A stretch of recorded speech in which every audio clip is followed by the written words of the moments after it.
Creative মানুষের মূল্যায়ন সারা বিশ্বে হয়, তাহলে আমি আপনি করলে সমস্যা কোথায়? ছোট্ট একটা গল্প বলি, তাহলে বিষয়টা ক্লিয়ার হবেন। একজন ভিক্ষুক রাস্তার পাশে ভিক্ষা করতেছিল।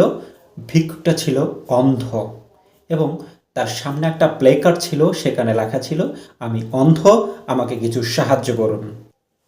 কিন্তু ঠিক সেই মুহূর্তে একজন ক্রিয়েটিভ মানুষ তার এই অবস্থাটা দেখল এবং প্ল্যাকার্ডটা চেঞ্জ করে তিনি লিখে দিলেন, আজকের দিনটা কতই না সুন্দর ছিল, কিন্তু আমি কিছুই দেখতে পারছি না।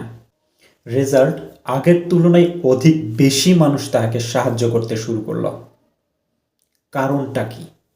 এর কারণ হলো তার আশেপাশের মানুষগুলো খুব সুন্দরভাবে সেটা অনুধাবন করতে পারছিলেন এবং তাকে অধিক পরিমাণে সাহায্য করতেছিলেন।